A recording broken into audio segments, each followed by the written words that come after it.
வணக்கம் நமஸ்தே நேர்களே எல்லாரும் எப்படி இருக்கீங்க வீக்கெண்ட் எல்லாம் எப்படி என்ஜாய் பண்ணீங்க உங்க வீக்கெண்டை இன்னும் கூட கொஞ்சம் என்ஜாயபிளா மாத்துறதுக்கு தான் நம்மளோட ஷோ வாரம் உலகத்தின் நிகழ்ச்சியில் நிறைய சுவாரஸ்யமான இன்ட்ரெஸ்டிங்கான அட் சேம் டைம் இன்ஃபர்மேட்டிவான விஷயங்கள்லாம் நாங்கள் உங்களுக்காக தொகுத்து வழங்கிட்டு இருக்கோம் அந்த வகையில் இந்த வாரம் என்ன இன்ட்ரெஸ்டிங் ஃபேக்ட்ஸ் உங்களுக்காக காத்துக்கிட்டு இருக்கு நிகழ்ச்சிக்கு போகலாம்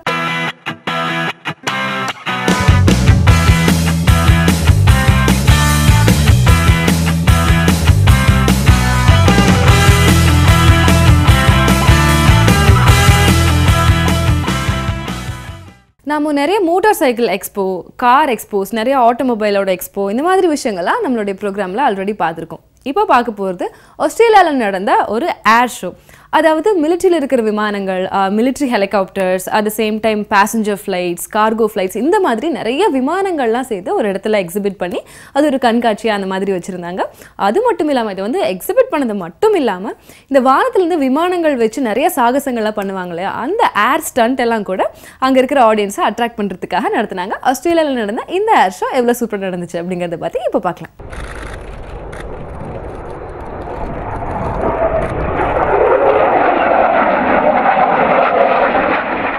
ஆஸ்திரேலியாவில் சர்வதேச விமானம் மற்றும் விமான தளவாடங்களின் கண்காட்சி நடைபெற்றது.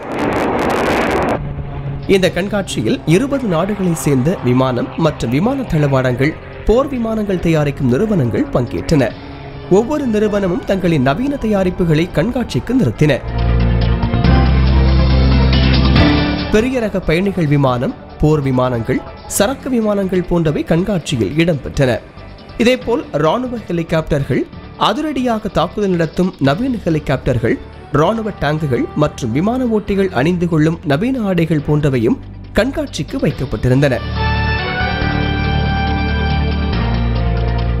உலகின் பல நாடுகள் தங்களின் ராணுவ வலிமையை அதிகரிக்கும் வகையில் ஒவ்வொரு ஆண்டும் பட்ஜெட்டில் அதிக நிதியை ஒதுக்குகின்றன. அதுபோன்ற நாடுகளுக்கு இந்த கண்காட்சி மிகவும் பயனுள்ளதாக இருக்கும் என ஒருங்கிணைப்பாளர்கள் தெரிவித்தனர். விமான கண்காட்சியை ஒட்டி பல விமான தயாரிப்பு நிறுவனங்களின் சார்பில் விமான சாகச நிகழ்ச்சிகளும் நடைபெற்றன.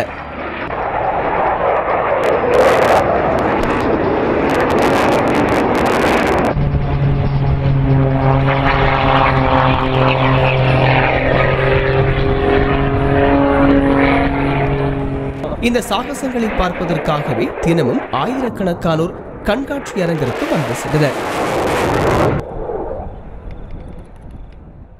மடோனா எவ்வளோ ஃபேமஸான பாப் சிங்கர் உலகத்தில் அவங்களுக்கு வந்து எவ்வளோ கோடிக்கணக்கான ரசிகர்கள் இருக்காங்க அவங்க எவ்வளோ ஃபேமஸ் அப்படிங்கிறது நம்ம எல்லாத்துக்கும் நல்லாவே தெரியும். இப்போ ரீசெண்டாக லண்டனில் நடந்த ஒரு அவார்ட் ஃபங்க்ஷனில் வந்து அவங்க பெர்ஃபார்ம் பண்ணாங்க. இதில் விஷயம் என்னென்னா ஜென்ரலாக பாப் சிங்கர்ஸ் எல்லாம் வந்து ஸ்டேஜ் இன்ட்ரோ கொடுப்பாங்க இல்லையா, அந்த என்ட்ரி வந்து ரொம்ப மாஸாக இருக்கும், பயங்கரமாக இருக்கும். அதாவது மேலேருந்து ஒரு பெரிய ஊஞ்சல் அவங்க அப்படி வர மாதிரி, இல்லை ஒரு கயிறுலேருந்து அந்த அப்படியே அவங்க பறந்து வந்து ஸ்டேஜில் இறங்குற மாதிரி, இந்த மாதிரி நிறைய விஷயங்கள் ஆடியன்ஸ் அட்ராக்ட் பண்ணுறதுக்காக கொடுப்பாங்க. இந்த தடவை வந்து மடோனாவோட என்ட்ரி வந்து ஒரு பெரிய கிளாக் அவங்க போட்டுட்டு இருக்கிற மாதிரி, அதுக்கப்புறம் அந்த கிளாக்ல இருந்து அவங்க அப்படியே தனியாக பிரிஞ்சு வந்து பெர்ஃபார்ம் பண்ணுற மாதிரி ஒரு விஷயம் வந்து அவங்க அரேஞ்ச் பண்ணியிருந்தாங்க. பட் இதில் என்ன ஆச்சுன்னா அந்த கிளாக் வந்து அவங்க கிட்ட இருந்து பிரிக்கும் போது அதை வந்து பிடிச்சு இழுக்கும் போது அதோட பேலன்ஸ் இல்லாமல் அவங்க வந்து ஸ்டெப்பில் வந்து அப்படியே தடுக்கி விழுந்துட்டாங்க. பட் ஸ்டில் ஆடியன்ஸ் வந்து டிசப்பாயிண்ட் பண்ணிடக்கூடாது, இந்த ஒரு சின்ன மைனஸ் வந்து அந்த ஃபங்க்ஷனுக்கு எடுத்துடக்கூடாது அப்படிங்கிறதுக்காக அப்போவே எந்திரிச்சு பயங்கரமாக பெர்ஃபார்ம் பண்ணி அப்ளாஸும் வாங்கினாங்க. அந்த ஃபங்க்ஷன் எவ்வளோ சூப்பராக நடந்தது, மொடனா எப்படி பெர்ஃபார்ம் பண்ணாங்க அப்படிங்கிறத பற்றி இப்போ பார்க்கலாம். சவுத் கொரியாவில் ஆயிஸ்டர் அதாவது சிப்பி அந்த ஃபுட் வகை வந்து ரொம்பவே ஃபேமஸ். இதுக்காகவே சவுத் கொரியாவோட ஒரு பர்டிகுலர் சீ சைடில் ஒரு பண்ணையே அமைச்சு நிறையா வந்து இந்த ஆயிஸ்டர் உற்பத்தி பண்ணுறாங்க. உற்பத்தி பண்ணுறது மட்டும் இல்லாமல் அவங்க கண்ட்ரி மட்டும் இல்லாமல் நிறைய கண்ட்ரீஸ்க்கு வந்து அதை எக்ஸ்போர்ட்டும் பண்ணுறாங்க. அந்த ஒன் ஆஃப் த கண்ட்ரீஸ் வந்துட்டு சைனாவில் வந்து ஜென்ரலாக நமக்கு நல்லாவே தெரியும், நிறைய அவங்க சாப்பிடுவாங்க. அதாவது ஓடுறதுல ட்ரெயின் தவிர, மேலே பறக்கிறதுல ஃப்ளைட் தவிர மற்ற எல்லாத்தையுமே சைனா மக்கள் வந்து ட்ரை பண்ணுவாங்க. ஆயிஸ்டர் மட்டும் விட்டு வைக்கவே போகிறாங்க. இந்த தடவை வந்து ஆயிஸ்டரோட ஃபுட் அந்த டேஸ்ட் அவங்களுக்கு ரொம்பவே பிடிச்சி போய் அவங்க வந்து நிறைய they are in need of oyster. அதனால சவுத் கொரியால இருந்து அந்த எக்ஸ்போர்ட் வந்து இப்போ டபுள் டைம்ஸ் ஆயிருக்கு. லாஸ்ட் இயர் கம்பேர் பண்ணும்போது இந்த வருஷம் டபுள் த டைம் வந்து அவங்க ஆயிஸ்டர் சைனாக்கு எக்ஸ்போர்ட் பண்ணுறாங்க. அதுக்கான வேலைகள் எல்லாம் அவங்க செம தீவிரமாக இறங்கியிருக்காங்க. அந்த வேலையெல்லாம் எப்படி போயிட்டு இருக்கு அப்படிங்கிறத பற்றி பொறுத்துக்கு. தென்கொரியாவில் சிப்பி ஏற்றுமதி இந்த ஆண்டு அதிகரிக்கும் என கணக்கிடப்பட்டுள்ளது.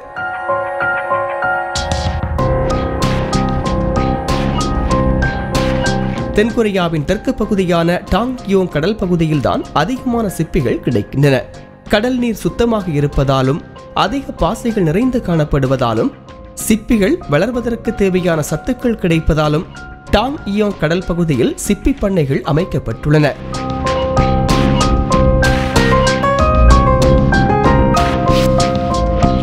அங்கிருந்து ஆண்டு ஒன்றுக்கு சுமார் 40,000 டன் அளவு சிப்பிகள் பிடிக்கப்படுகின்றன. இவற்றில் 80% சிப்பிகள் உள்நாட்டு தேவைக்கும் மீதமுள்ளவை வெளிநாடுகளுக்கும் ஏற்றுமதி செய்யப்படுகின்றன. இதில் பெரும்பான்மையாக சீனாவுக்கு ஏற்றுமதியாகிறது.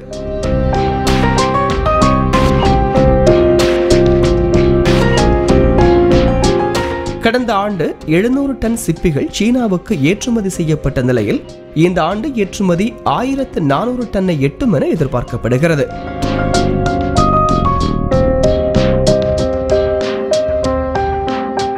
தென்கொரியாவில் இருந்து அனுப்பப்படும் சிப்பிகள் மிகவும் சுவை வாய்ந்தவையாக இருப்பதால் சீனாவில் சிப்பிகளுக்கான தேவை அதிகரித்து வருகிறது. அதற்கு ஏற்ற வகையில் அளவுகளின் அடிப்படையில் தரம் பிரிக்கப்பட்டு சீனாவுக்கு சிப்பிகள் ஏற்றுமதி செய்யப்படுகின்றன.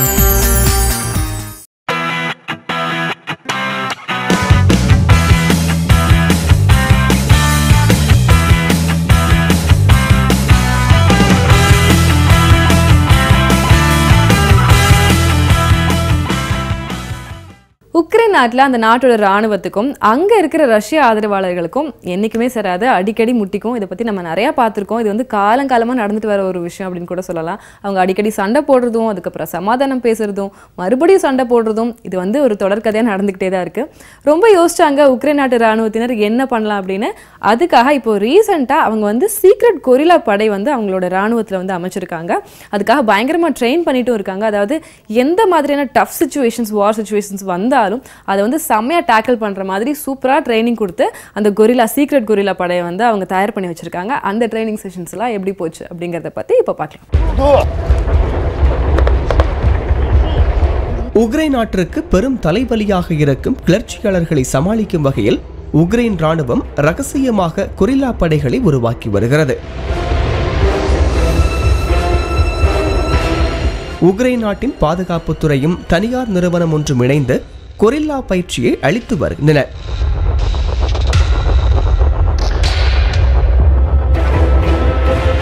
இதற்காக ஒதுக்குப்புறமான சில இடங்கள் தேர்ந்தெடுக்கப்பட்டு அங்கு இளைஞர்களுக்கு அதிரடியாக புகுந்து தாக்குதல் நடத்தும் கொரில்லா பயிற்சி அளிக்கப்படுகிறது. தொலைதூரத்தில் இருந்து துப்பாக்கியால் சுடும் பயிற்சி, ராணுவ டேங்குகளை தகர்க்கும் பயிற்சி உள்ளிட்ட பலவித பயிற்சிகள் கொரில்லா படை குழுக்களுக்கு வழங்கப்படுகின்றன. இவர்கள் உக்ரைன் நாட்டின் கிழக்கு பகுதிக்கு அனுப்பப்பட்டு அங்கிருந்து ராணுவத்திற்கு தேவையான உளவு தகவல்களையும் திரட்டி அனுப்புவார்கள். முதல் கட்டமாக 5000 இளைஞர்களுக்கு கொரில்லா மற்றும் அதிரடி தாக்குதல் பயிற்சி வழங்கப்பட்டு வருகிறது. மேலும் 10,000 பேரை கொரில்லா படையில் சேர்க்க திட்டமிட்டுள்ளதாக உக்ரைன் பாதுகாப்புத்துறை தகவல்கள் தெரிவிக்கின்றன.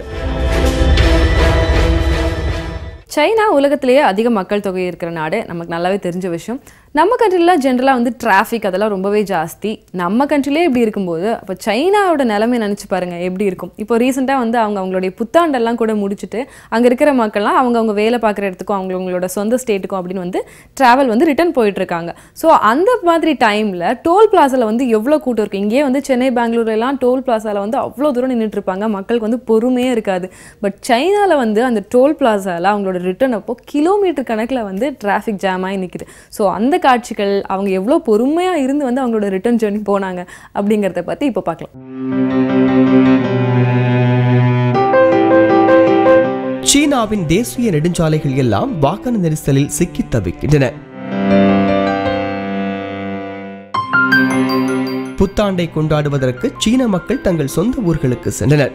தற்போது விடுமுறை காலம் முடிந்து விட்டதால் சொந்த ஊர் சென்ற மக்கள் எல்லாரும் மீண்டும் நகரங்களுக்கு செல்கிறார்கள். பள்ளி மற்றும் கல்லூரி மாணவர்கள், வேலைக்கு செல்வோர் என பெரும்பாலானோர் கார்களில் பயணிப்பதால் சீனாவின் தேசிய நெடுஞ்சாலைகள் அனைத்தும் வாகனங்களால் நிரம்பி வழிகின்றன. இதனால் அங்குள்ள சுங்கச்சாவடிகளில் சில கிலோமீட்டர் தூரத்திற்கு கார்கள் அணிவகுத்து நிற்கின்றன.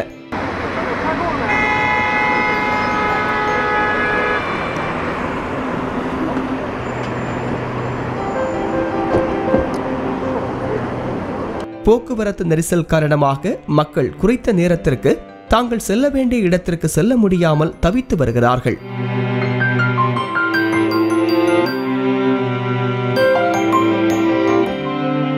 விடுமுறை நாட்களில் மட்டும் சீனாவின் தேசிய நெடுஞ்சாலைகளில் சுமார் 31 கோடி மக்கள் பயணித்ததாக கணக்கிடப்பட்டுள்ளது. இது கடந்த ஆண்டை விட அதிகமாகும். இதேபோன்று ரயில் நிலையங்கள், விமான நிலையங்கள் என அனைத்து இடங்களிலும் மக்கள் கூட்டம் அலைமோதுகிறது. புத்தாண்டு விடுமுறையை ஒட்டி சுமார் 60,000 விமானங்கள் இயக்கப்பட்டுள்ளன.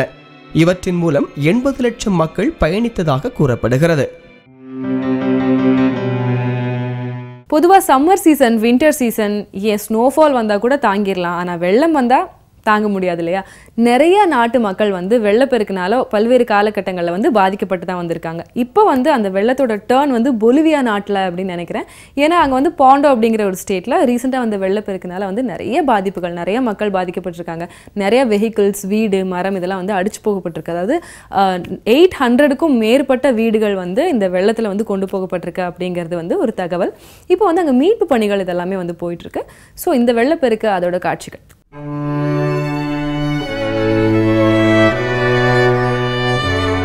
பொலிவியாவில் பெய்து வரும் கனமழைக்கு சுமார் 800 குடும்பங்கள் வீடுகளை இழந்து தவித்து வருகின்றன. பொலிவியாவின் வடக்கு மாகாணமான பாண்டோவில் கனமழை பெய்து வருகிறது. இதனால் அங்குள்ள ஆக்ரே மற்றும் துர்மான் என்ற ஆறுகள் நிரம்பி வெள்ளப்பெருக்கு ஏற்பட்டுள்ளது.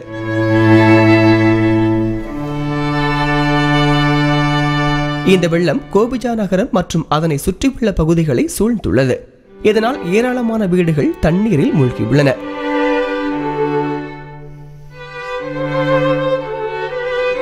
வெள்ளத்தில் சிக்கிய மக்களை மீட்பு படையினர் படகுகள் மூலம் மீட்டு பாதுகாப்பான இடங்களுக்கு கொண்டு செல்கிறார்கள். அவர்கள் அனைவரும் தற்காலிக நிவாரண முகாம்களில் தங்க வைக்கப்பட்டுள்ளனர். அவர்களுக்கு தேவையான உணவு உள்ளிட்ட அத்தியாவசிய பொருட்களை அரசு வழங்கி வருகிறது. வெள்ளம் பாதித்த பகுதிகளை அந்நாட்டு துணை அதிபர் ஆல்வரோ கிரேசியா பார்வையிட்டு நிவாரண பணிகளை துரிதப்படுத்த உத்தரவிட்டார்.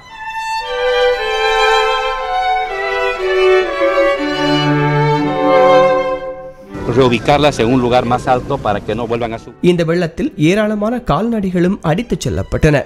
வெள்ளப்பெருக்கில் 800க்கும் மேற்பட்ட வீடுகள் அடித்துச் செல்லப்பட்டதாக பொலிவிய தொலைக்காட்சி நிறுவனங்கள் செய்தி வெளியிட்டுள்ளன.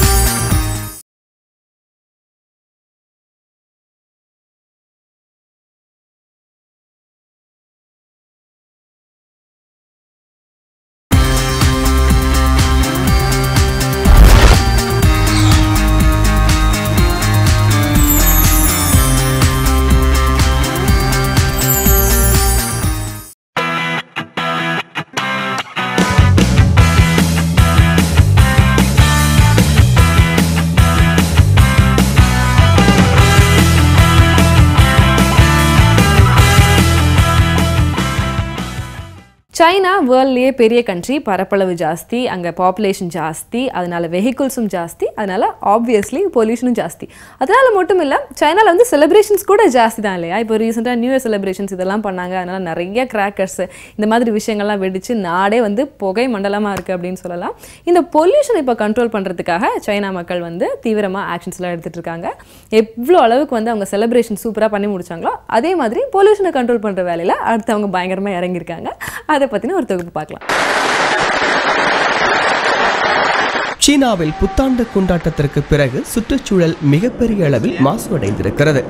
உலகின் அதிக மாசு நிறைந்த நாடுகளில் சீனா முதல் வரிசையில் இருக்கிறது. அங்கு தொழிற்சாலைகள் மற்றும் வாகனங்களில் இருந்து வெளியேறும் புகை காரணமாக அதிக மாசு ஏற்படுகிறது. தற்போது புத்தாண்டு கொண்டாட்டங்கள் முடிவடைந்த நிலையில் அங்கு சுற்றுச்சூழல் மற்றும் காற்றின் மாசுவும் அதிகரித்துள்ளது. புத்தாண்டுக்கு முன்பு வரை தெளிவாக காட்சியளித்த சீன தலைநகரான பெய்ஜிங் புத்தாண்டு கொண்டாட்டத்திற்கு பிறகு மாசுபடிந்து மங்கலாக மாறிவிட்டது. புத்தாண்டு கொண்டாட்டத்தின் போது ஆயிரக்கணக்கான டன் பட்டாசுகள் வெடிக்கப்பட்டன. இதனால் இரவு நேரம் சொல்ல செல்ல மாசுவின் அளவும் அதிகரித்துக் கொண்டே போனது.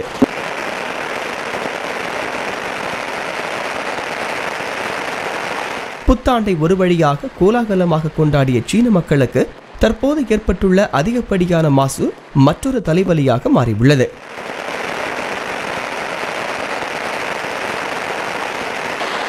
நாட்டில் எந்த அளவுக்கு நல்ல விஷயம் இருக்கோ அந்த அளவுக்கு கெட்ட விஷயங்களும் இருந்துகிட்டே தான் இருக்குது. இந்த மது, ட்ரக்ஸ் இந்த மாதிரி விஷயங்கள்லாம் நம்ம எவ்வளோதான் கண்ட்ரோல் பண்ணணும், மக்கள்கிட்ட இருந்து இதெல்லாம் தள்ளி வைக்கணும் அப்படின்னு நினச்சாலும் அதை அவங்களா பார்த்து திருந்தலைன்னா உண்மை பண்ண முடியாது. இதில் வந்து ரொம்பவே கை தேர்ந்த நாடுகள் அப்படின்னா கொலம்பியா அண்ட் மெக்சிகோ சொல்லலாம்.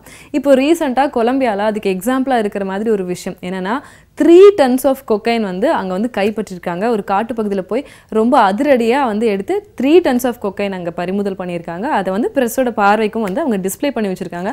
பார்த்தாலே ரொம்ப மலைப்பாக இருக்குது. 3 tons ஆஃப் கொக்கைன் எப்படி, என்ன விஷயம், என்ன நடந்தது அப்படிங்கிறத பற்றி இப்போ ஒரு தொகுப்பை பார்க்கலாம்.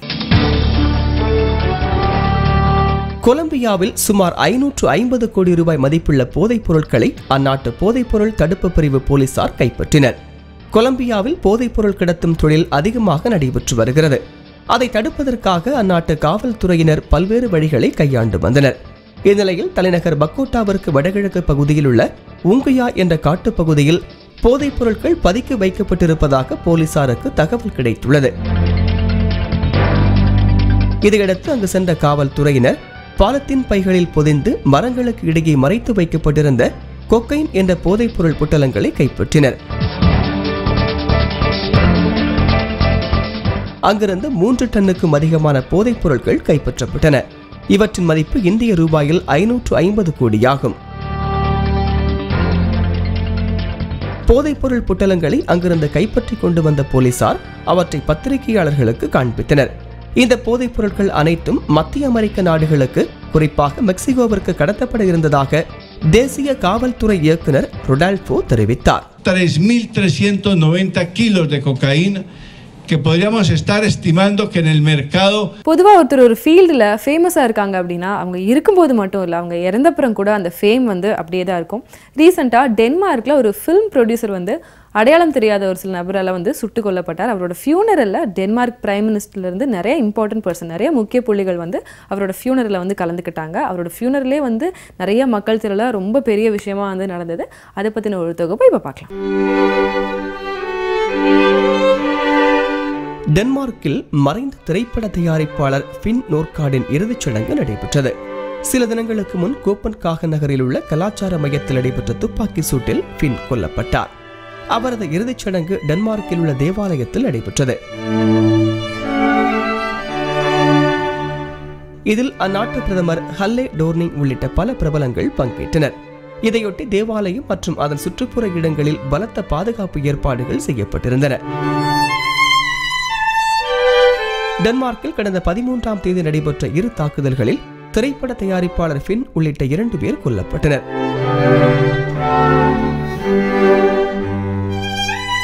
இதில் 5 போலீசாரும் காயமடைந்தனர். இந்த தாக்குதலில் ஈடுபட்ட மர்ம நபரும் போலீசாரின் பதில் தாக்குதலில் கொல்லப்பட்டார். என்ன நேயர்களே, இந்த வாரம் ஆஸ்திரேலியன் ஏர் ஷோ, மாடர்னோட மியூசிக் ஷோ, அதுல இருந்து ஆயிஸ்டர் எக்ஸ்போர்ட் வரைக்கும் நிறைய விஷயங்கள் நம்ம அலசிருக்கோம். அடுத்த வாரம் இதை விட பியூட்டிஃபுல்லான பஞ்ச் ஆஃப் ஃபேக்ட்ஸோட நான் உங்களை சந்திக்கிறேன். This is திலோ signing off. Take care and good bye.